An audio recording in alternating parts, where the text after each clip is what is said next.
I never wanted a sister.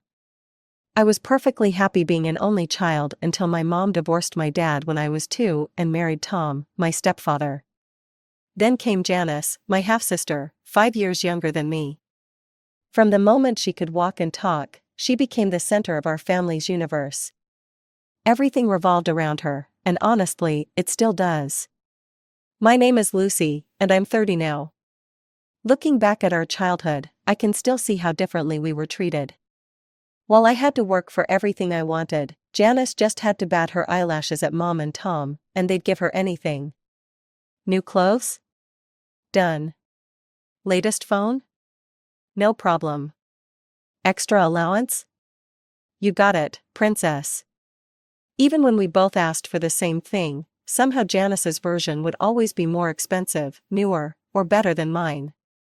Lucy, don't be so hard on your sister, Mom would say whenever I complained. She's younger than you, you need to set a good example. Then she'd usually add something like, besides, you're more mature. You understand these things better. As if being mature was supposed to make up for the obvious favoritism. But setting an example became impossible when Janice turned every situation into a competition. If I got an A on a test, she'd come home with an A+ and a special commendation from the teacher. If I joined the debate club, she'd become the president of 3 different clubs. If I wore a new outfit to a family gathering, she'd show up in something designer that made my clothes look like they came from a discount store. It was exhausting, and eventually, I just stopped trying to compete. As we grew older, I chose to distance myself from her. I moved out as soon as I could afford it and built my own life. That's how I met David, my fiancé. We've been together for 3 years now, and he's everything I could have wished for, kind, understanding, and completely supportive of my decision to keep minimal contact with my family. He saw right through Janice's act the first time he met her at a family dinner, where she spent the entire evening talking about her recent promotion and her amazing apartment. You don't need their drama, he'd tell me whenever I felt guilty about missing another family dinner. Focus on what makes you happy. And I was happy, really happy, until last week. Our wedding was just 7 days away, and everything was perfect. The venue was booked, the flowers were ordered, and the guest list was finalized. I didn't want to invite Janice, but Mom insisted, calling me almost every day until I gave in. She's your sister, Lucy, Mom had argued over the phone. How would it look if your only sister wasn't at your wedding? People would talk. Do you want that kind of drama on your special day? I gave in, just to keep the peace. I thought I could handle one day of Janice's usual attention-seeking behavior. It was Tuesday evening when my phone rang. I smiled when I saw it was my cousin Sarah calling. She worked at the wedding agency handling our ceremony and had been absolutely amazing throughout the planning process. I figured she wanted to discuss some last-minute details about the seating arrangement or the dinner service. Hey, Sarah, what's up? I answered cheerfully, curled up on my couch with a glass of wine. David was working late that night, so I was having a quiet evening to myself. There was a slight pause before she spoke, and something about that silence made my heart skip a beat. Lucy, I need to tell you something about Janice. My stomach immediately dropped. Nothing good ever came from conversations about my sister. I set my wine glass down, already preparing myself for whatever drama was coming. What about her? She called me late last night, Sarah said, her voice careful. She wants to make an announcement at your wedding. Before anyone else speaks. She was very insistent about the timing. I sat up straighter, my wine forgotten. What kind of announcement? She's pregnant, Lucy. She wants to announce it before the congratulations begin. She said she wants all the attention on her news. She practically gloated about how everyone would forget about you and spend the evening congratulating her instead. She even suggested rearranging the reception schedule to give people more time to celebrate her news. I felt the familiar anger rising in my chest, the same anger I'd felt countless times throughout our childhood when Janice would steal the spotlight. But this time was different. This wasn't a school play or a family dinner. This was my wedding day, the one day that was supposed to be about me and David. That little. I stopped myself, taking a deep breath. Sarah, thank you for telling me. I can't believe she'd try to pull something like this. Actually, no, I can totally believe it, this is exactly like her. I couldn't keep it from you, Sarah replied. I know how long you've been planning this wedding, how much it means to you. I just thought you should know what she's planning. You deserve to be prepared. After hanging up, I immediately called David. He listened patiently as I ranted about Janice's latest scheme to upstage me, making sympathetic noises at all the right moments. Babe, before you do anything, I have an idea, he said when I finally paused for breath. Why don't you talk to Mark first? Janice's husband might be able to talk some sense into her. He's always seemed like a reasonable guy. I stopped pacing around our living room. You know what? That's actually brilliant. Mark's always been the reasonable one in their relationship. He's the only one who can sometimes get Janice to back down when she gets like this. I met Mark the next day at a quiet coffee shop downtown. He was already there when I arrived, sitting at a corner table with 2 cups of coffee. He'd always been thoughtful like that, probably one of the reasons I'd wondered how someone as level-headed as him ended up with my drama-loving sister. He had his laptop open, clearly trying to get some work done while waiting. Thanks for meeting me on such short notice, I said, sliding into the seat across from him. I wouldn't have asked if it wasn't important. I noticed the dark circles under his eyes, making me wonder if he was having troubles of his own. Mark smiled, closing his laptop and pushing one of the coffees toward me. No problem, Lucy, you sounded pretty serious on the phone. What's going on? Everything okay with the wedding preparations? I took a deep breath, wrapping my hands around the warm cup and trying to figure out how to start this conversation. The usual coffee shop chatter around us felt oddly comforting. It's about Janice. She's planning something for my wedding, and I need your help to stop it. What's she planning now? He sighed, looking more tired than curious. He stirred his coffee absently, and I could tell he was used to dealing with my sister's schemes. Last week she was talking about some grand entrance she wanted to make at the reception. It's worse than that, I leaned forward. She wants to announce her pregnancy.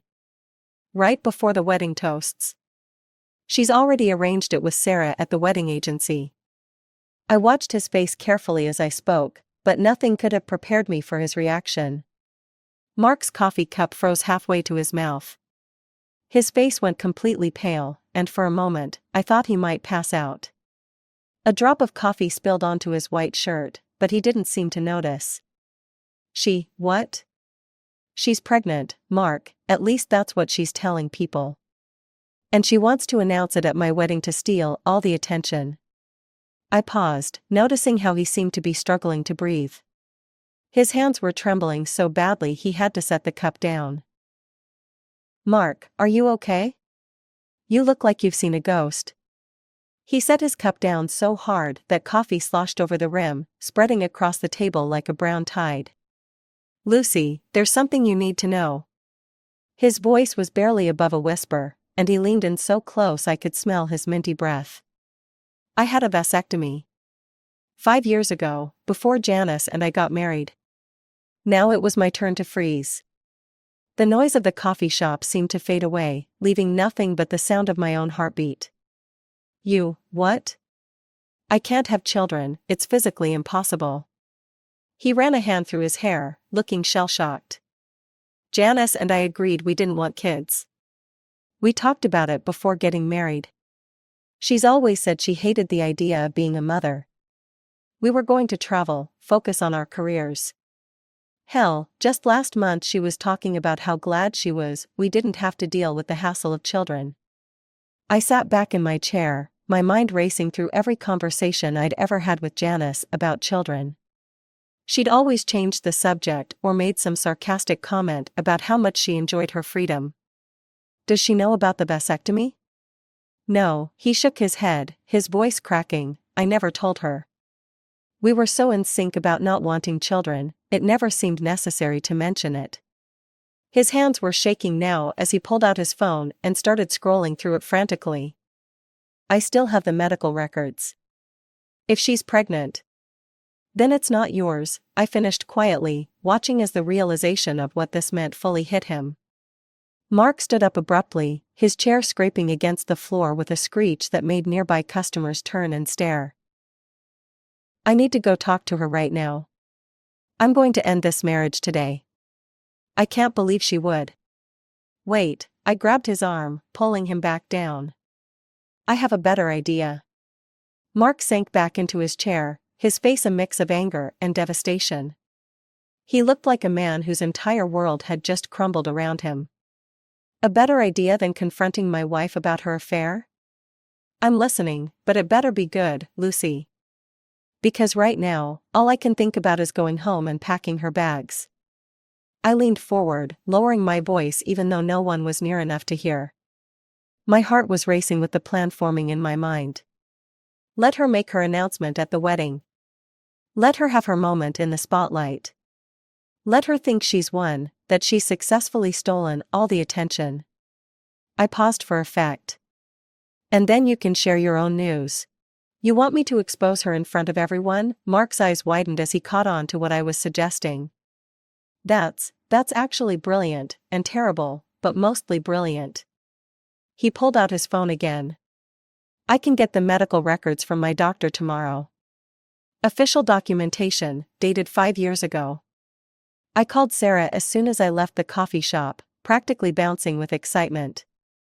Change of plans, I told her, ducking into my car to avoid the light rain that had started falling. Let Jana speak first at the reception. Tell her you managed to rearrange everything just for her special announcement. Are you sure? Sarah sounded skeptical. I thought you wanted to stop her. You seemed pretty upset about it yesterday. Oh, I'm not stopping her, I replied, unable to keep the glee out of my voice. I'm giving her exactly what she wants. Trust me, this is going to be better than any wedding drama you've ever seen. The next few days passed in a blur of final wedding preparations. Mom called several times, gushing about how beautiful Janice's new dress was and how excited she was about the wedding. She even had the nerve to suggest that Janice should be in more of the professional photos since she's glowing so beautifully right now. I bit my tongue every time, knowing that soon they'd all understand exactly who my sister really was. Are you sure about this? David asked me the night before our wedding as we sat on our couch, going over last-minute details. It's going to cause a lot of family drama. Mom might never forgive you. I snuggled closer to him, grateful for his concern but certain about my decision. Janice brought this on herself. She's trying to ruin our wedding day because she can't stand not being the center of attention for once. She's been doing this our entire lives, and everyone just lets her get away with it. And this time, I smiled grimly. This time she's going to learn that actions have consequences. Well, David said, pulling me closer, at least no one will ever forget our wedding. As I fell asleep that night, I imagined the look on Janice's face when her perfect plan fell apart. The way her triumphant smile would freeze when Mark stood up with those medical records. For once, my little sister's need to be the center of attention was going to backfire spectacularly. And I couldn't wait to watch it happen. My wedding day started perfectly. The sun was shining through the gauzy curtains of my bridal suite, my hair and makeup turned out exactly as I'd hoped, and my dress fit like a dream. I felt strangely calm, probably because I knew exactly what was coming. Sarah arrived early at the venue to coordinate everything. She brought me a latte and some pastries, though my stomach was too full of anticipation to eat much. Janice has already called me 3 times this morning, she whispered as she helped adjust my veil. She wanted to make sure she'd be speaking first. I told her everything was arranged exactly as she wanted. She was practically gloating. Said something about making this a day everyone would remember. She even asked if we could position her at the most photogenic angle during her announcement. The ceremony itself was beautiful. The church was filled with the scent of lilies and roses, and soft violin music played as my bridesmaids walked down the aisle. David teared up when he saw me walking toward him, and for those precious moments, I almost forgot about the drama to come. But then I spotted Janice in the front row, sitting next to our mother. They were both dabbing at their eyes with tissues, but while Mom was watching me, Janice kept glancing around the room, probably counting how many people would witness her big moment later. "She's wearing white," one of my bridesmaids muttered during the photo session, adjusting my train for another shot. Who wears white to their sister's wedding? And that dress, it's practically a wedding gown itself. I just smiled, holding my bouquet a little higher. Let her have her moment. Trust me, the color of her dress will be the least shocking thing about today.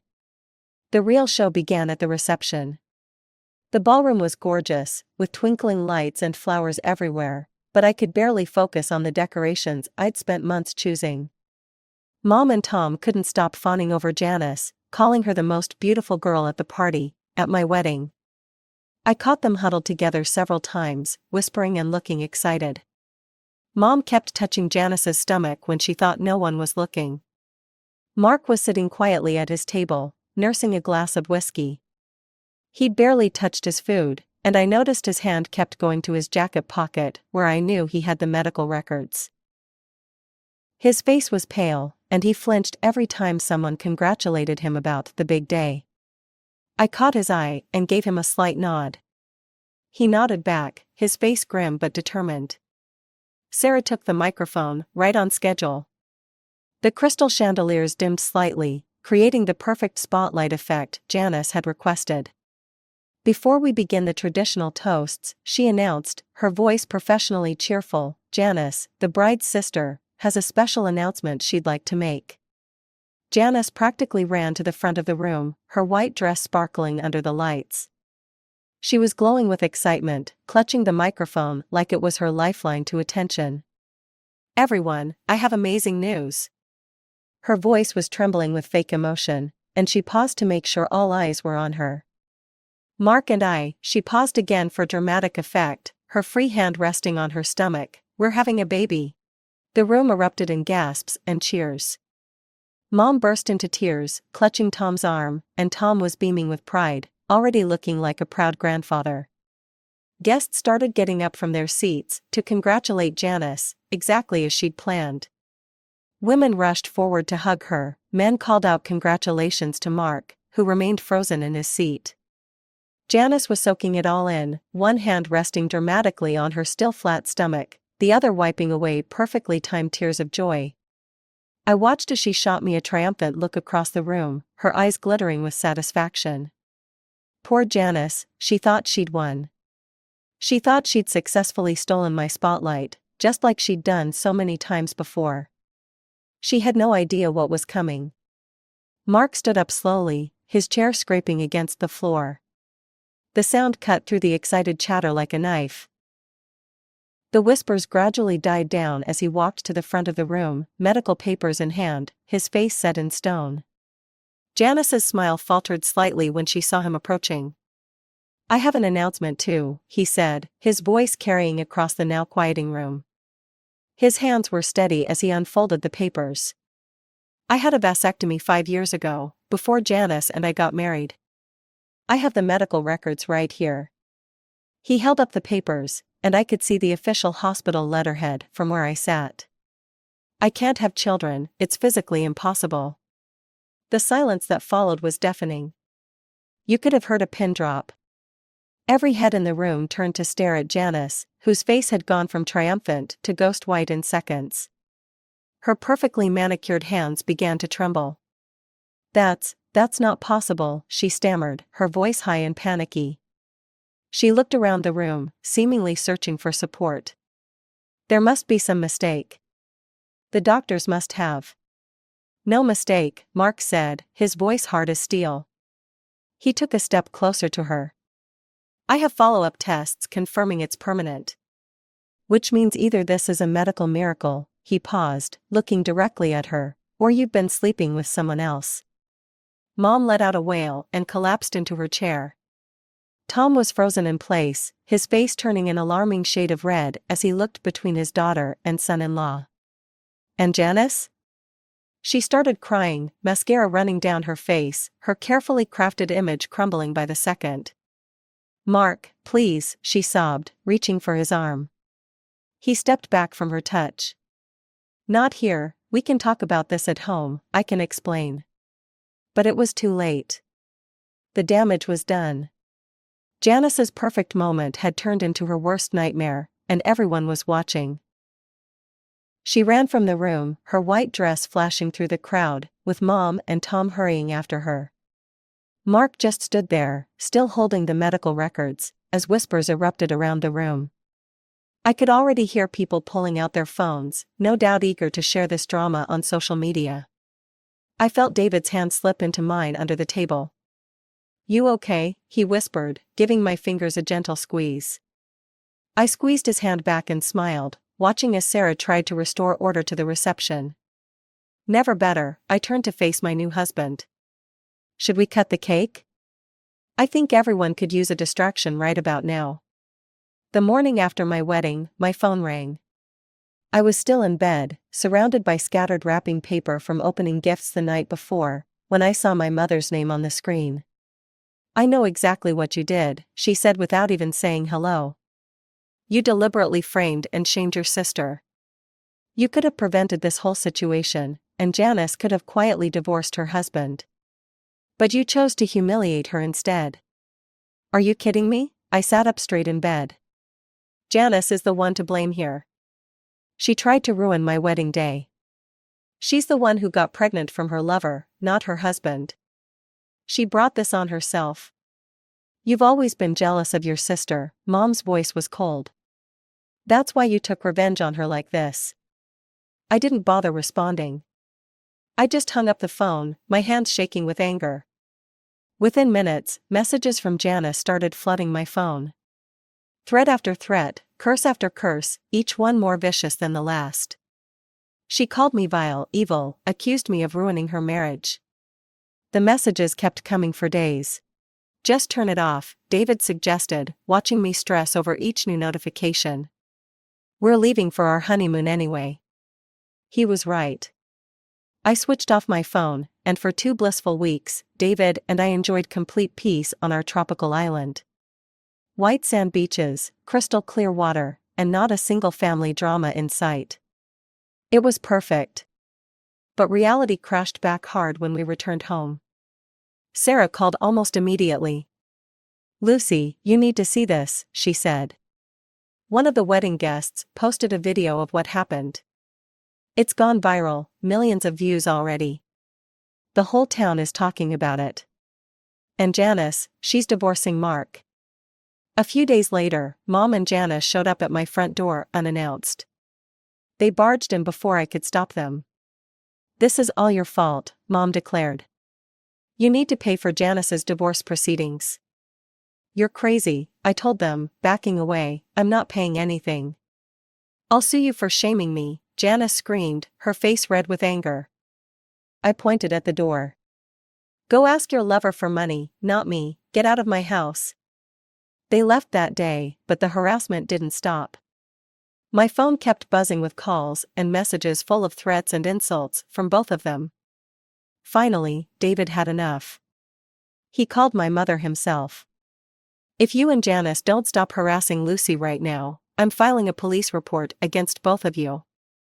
The calls stopped after that, but the drama wasn't over. Through our relatives, we heard about the divorce proceedings.